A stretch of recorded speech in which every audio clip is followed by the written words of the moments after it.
comments which is your favourite. Which would you like to live with at home the most, I would say.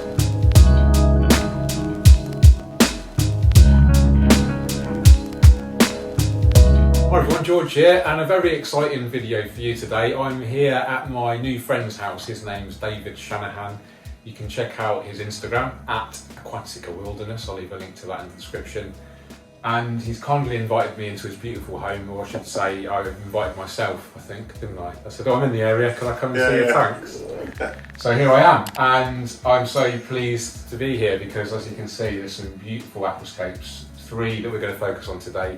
He does have some other setups, but that's maybe a video for future. But as you can see here, we've got the ADA 60p on the left, classic nature aquarium style.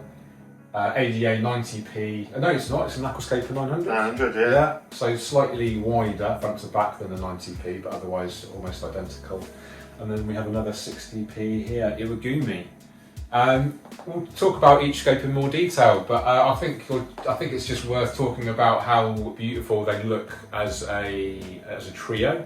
I really love the way they're kind of incorporated into the beautiful living space. David's got a beautiful home here. He does live alone, and I'm just super impressed actually. Like a single guy. How old are you? 42. Lives on his own. A beautiful house, beautiful aquarium, aquascapes aquarium, beautiful house plants, beautiful garden. He obviously has he obviously loves nature and love being amongst nature, which is really interesting because David's job is actually IT. So you've kind of got this kind of like me when I was in the military, you just needed something really extremely opposite to kind of chill you out, I guess. Yeah. So David's been in the hobby 11 years. Yeah, 11 years. You've lived here for 4 years, and you've been full-on ADA fanboy for how long? I got my first ADA, which is the one in the corner, probably 5-6 years ago.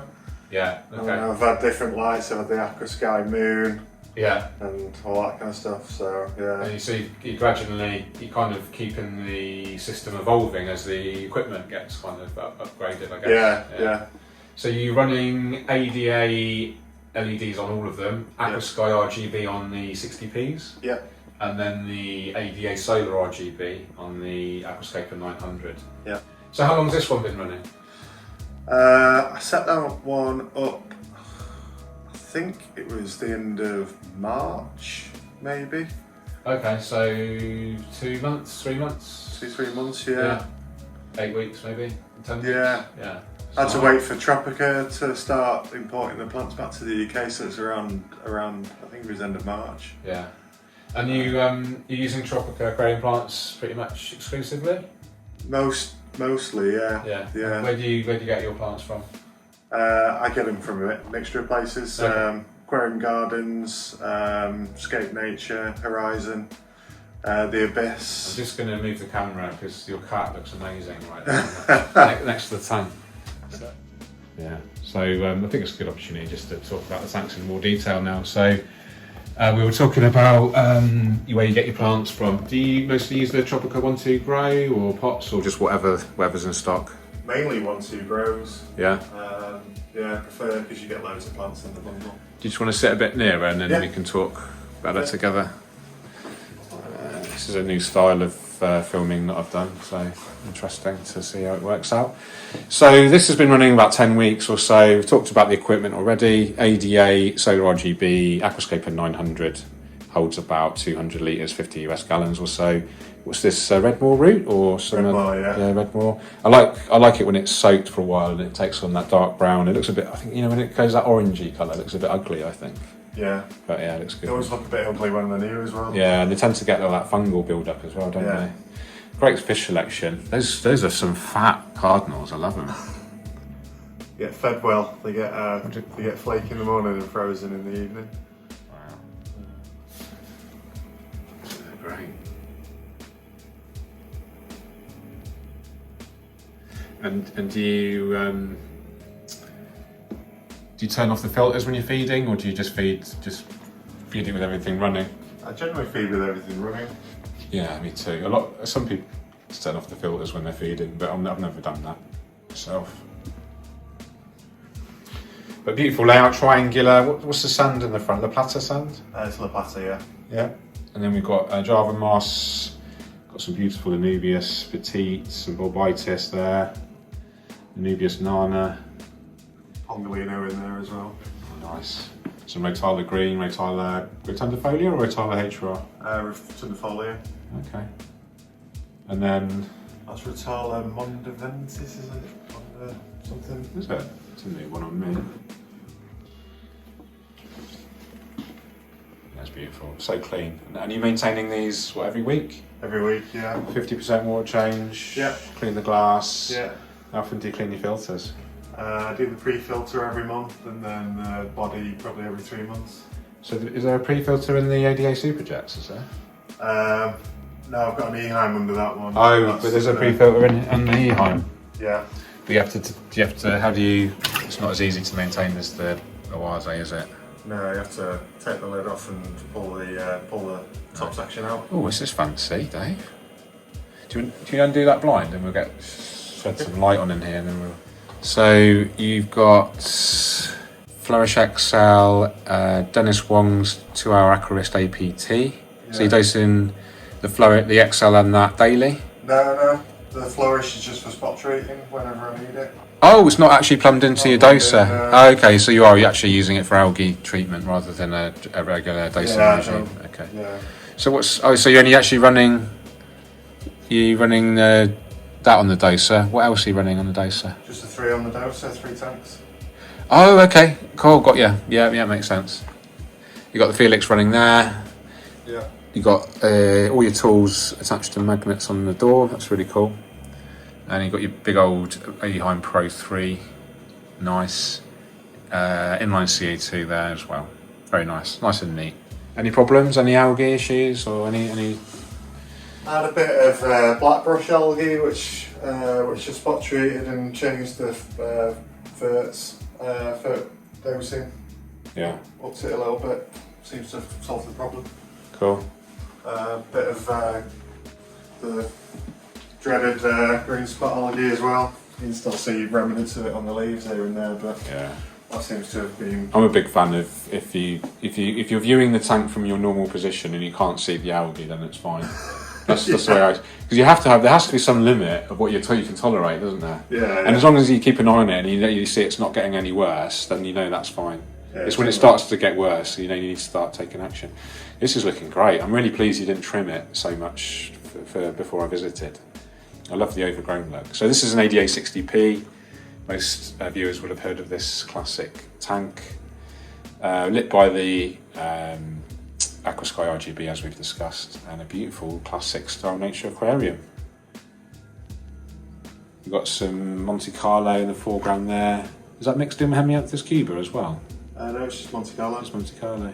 I think it grows smaller when it's in the shadow. Yeah, exactly. You've got some Anubias Petite, Trident Fern, some different stems. That looks like Rotala macrandra. It is, yeah. And then looks like you've got Rotala Green, yeah. Rotala HR or Rotala rotundifolia. Yeah, there's a bit of HR in there. Yeah. And then, oh, this is nice. What's this stem here? That's Rotala Wyanad. Wallachii. No, Wyanad is it? Oh, is it? It's like an ADA. Oh, okay, it's not a Tropica. Okay, cool. Yeah. Interesting. And the ADA come in tissue culture cups, don't they? Yeah. Yeah, nice. Really nice. Moss looks so good. That head moss looks insane. Love it. How beautiful and clean. I haven't seen many shrimps, Dave. You any shrimps in there? They're all hiding. There's a load of there's Marnos in there, and there's some orange sakuras as well. Oh, nice. Do you ever use snails? Generally not. No. With open top tanks, I find they eventually crawl out. They try to climb out, don't they? Very annoying. And how long has this been running? That's been running probably about 6 months, 8 months. That's great. And again, running an ADA Superjet. Is that the 600? That's the 600, yeah. Fancy. And the ADA garden stand there. Very cool. Okay, last but not least, Iwagumi. 5 stone using lava rock. Oh, there's a little bee shrimp there. Cool, isn't he? There's a few bees hanging around here and there. Are they breeding in there yet? No, they only went in a couple of days ago. Oh, okay. But yeah, beautiful layout, very peaceful, very tranquil. Heliocaris in the background there, swaying beautifully in the water movement. Java moss on the lava stone, and then a simple carpet of Hemianthus cuba. Beautiful, simple. And I think what I really like is the three aquascapes are all quite different in their style. They're all following nature aquarium principles, of course, but they're all different enough to add, you know, interest. You've got the colourful, vibrant, lush, almost jungle style of the nature aquarium here on the left. You've got more of a kind of clinical, clean-cut, triangular, open, you know, sand style here. And then you've got the Iwagumi here. So 3 different styles. Let me know in the comments which is your favourite. Which would you like to live with at home the most? I'm guessing most people are going to say the Aquascaper 900. My favourite is this one, personally. I think I'd have this one, but I'd use this stand on it. I'm not so sure about the open structure stands myself. I think if you had one, you'd have to use everything ADA, stainless steel, glass. Obviously, that's the idea, isn't it? Yeah, that's why the 90 garden stand's still in the cupboard. Well, I saved some money for to get the filter and the CO2. Because you get your CO2 tower, and you know, you're looking at thousands. I probably won't go with the CO2 tower. But you wouldn't? No. Just because it's easier to run 3 off. Yeah, that's true. Yeah. But yeah, I'm sure everyone will agree that's watching. 3 beautiful scapes. Let us know which is your favourite. Thanks. What's next for David in terms of... Are you entering anything into the IPLC this year? The middle one? Middle one, yeah. Okay, cool. Have you photographed it yet? That's my task for tomorrow. Oh, okay. What camera have you got? I've got a Sony RX 100 version 3, so it's just a... Mirrorless? Standard point and shoot. Mirrorless, okay. Yeah.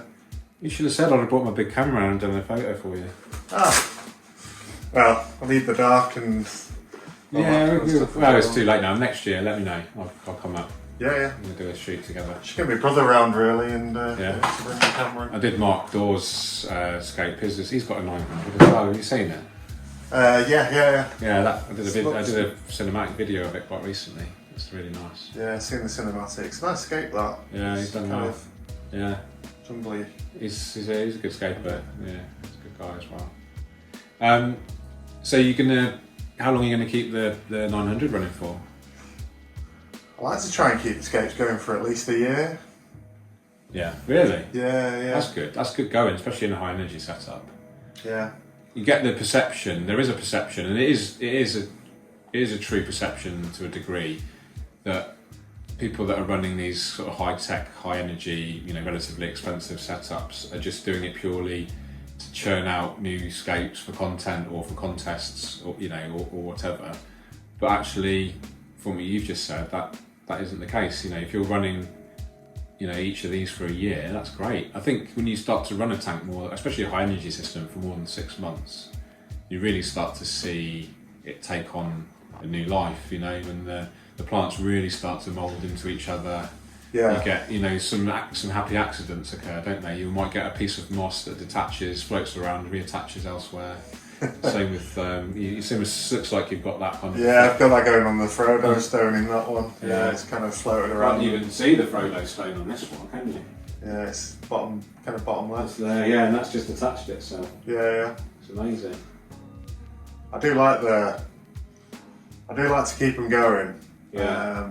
And it's good for the fish as well. Yeah. You know, and I think I was guilty of it, you know, until fairly recently, that I just almost, obviously the fish's welfare was important, but I saw them as almost like a commodity to help execute an aquascape rather than a living entity that deserves your primary care, you know.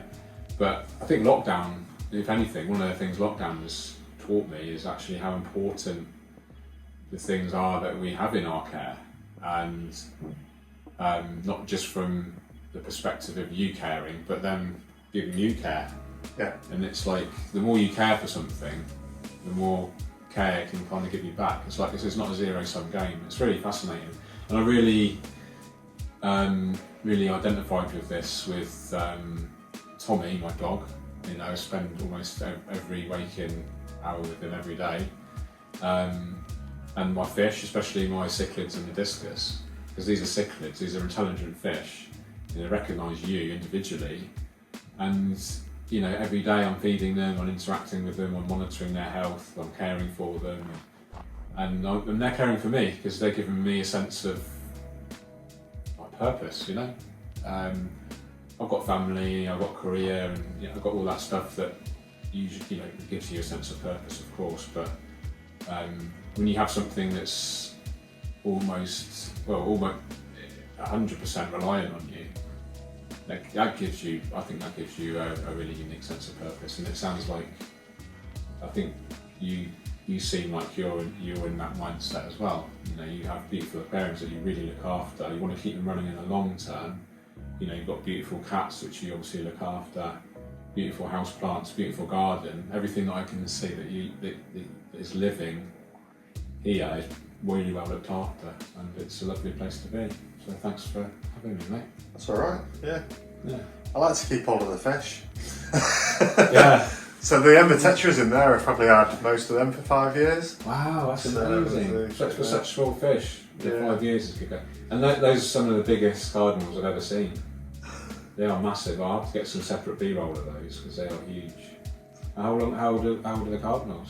Do you have them as juveniles or? I've had them for a couple of years, yeah. Yeah. So our friends at the Abyss, Yeah. yeah, they do it. I saw all the fish through those guys. There's some great fish there, and the staff are really, really enthusiastic and really cool as well. So It was good fun yesterday. I like the. I mean, I've had the cardinals. So the previous scape, and then I've moved them across to, you know, I've rescaped it, and then put them back in again. So I like to, you know.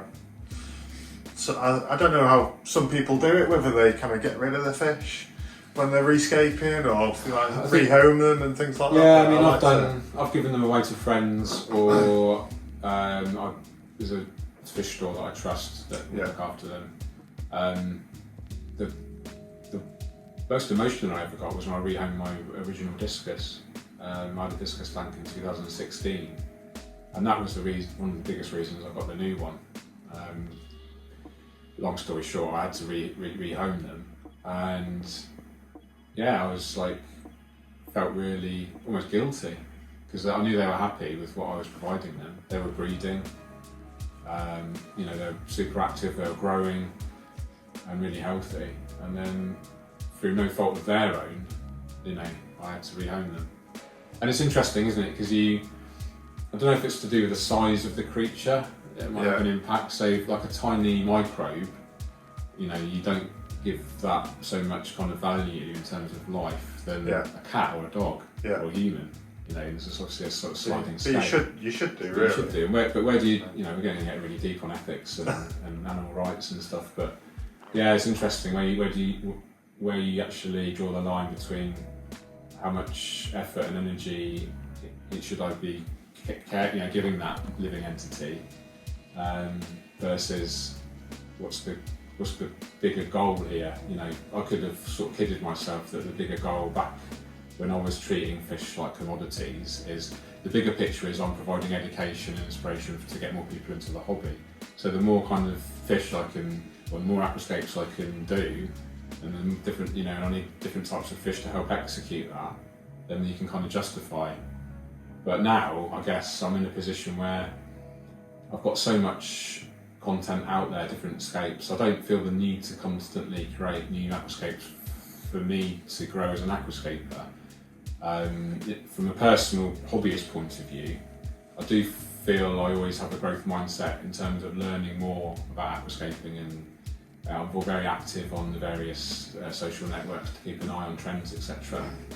But now I'm really comfortable at home with having, you know, tanks just running for as long as I can. You know, the cichlid tank, they're so overstocked now. But your cichlids breeding then? Yeah. So there's I think there's 2 or 3 generations in. Right, now. okay. And the regular viewers will know that the plan is to move those cichlids into the Highline 400 where the discus currently live. and then they're going to go into a 600. So this is a brand new tank coming out from Awase in September. Yeah, so it's basically a 6 foot by 2 by 2, I think. I was talking to my postie about your fish yesterday. Yeah. Your discus. Yeah, he's a discus keeper. Is he? Yeah. Oh, cool. So, I can't remember what kind he said he had, but yeah, these are stenkers. They're beautiful fish. They're very hardy. They're very expensive. That's the only thing. I think he's got stinkers. Yeah. I think that's what he said he had. The reason I like them so much is because they're hardy and they'll thrive in hard tap water. So I'm a big fan of. I know your approach is a little bit different, but I'm personally quite a big fan of having an aquascape and everything in the aquascape to suit your current water, rather than trying to come up with an idea for a scape or livestock selection and then adjust your water to suit that, just to keep things easier.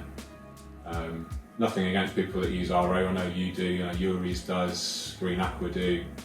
It's obviously proven performer, but for me personally, I just like the easiness of tap water. And if you stick to easy plants, if you use CO2, give them what they need, good soil, good fertiliser, you can grow, almost any plant in hard water. And then as long as you choose the right fish, then hard water isn't a problem. Really rambling now. It's good. That's all right. Yeah, it's going to be a good one. I think some of the audience will like this. Some of them would have switched off by now. But, something for everyone, hopefully. That's what you're famous for, isn't it, rambling? Rambling, yeah. We've got a t-shirt. I love rambling. Well, thanks, Dave, for having me. Yeah. We'll shut it down there, and then we're going to go out for. I want to take you out for lunch for being such a lovely host here. So where are we going to go? God knows. What sort of food do you like? Do you like sushi? Yeah. Yeah. Should we do sushi? Do that, yeah. I think there's a Vietnamese place around the corner as well. Because you're doing a big meal tonight, so you won't want to eat anything heavy, will you? No. Yeah. Go somewhere that does beer as well. Banoffee pies in the fridge. Nice. Okay. Alright, thanks for watching, guys. I hope you enjoyed that. Bit of a different style video. I enjoyed it. Thanks, Dave. Yeah, thanks, Josh. Thanks for coming. Take care. Keep on scaping. Cheerio.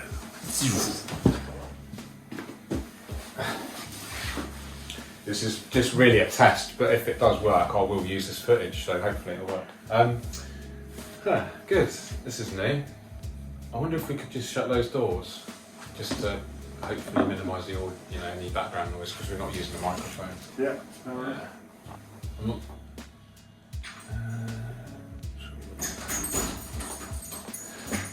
What does the lighting look like on my face on the picture, mate? Looks alright. You've got a bit of a light spot at the top from the lights, but you look alright. Is it? Oh, okay, I can see your face, so. That's alright. Yeah, well, I think the tanks is the main thing, so as long as they look good, which I'm sure they do.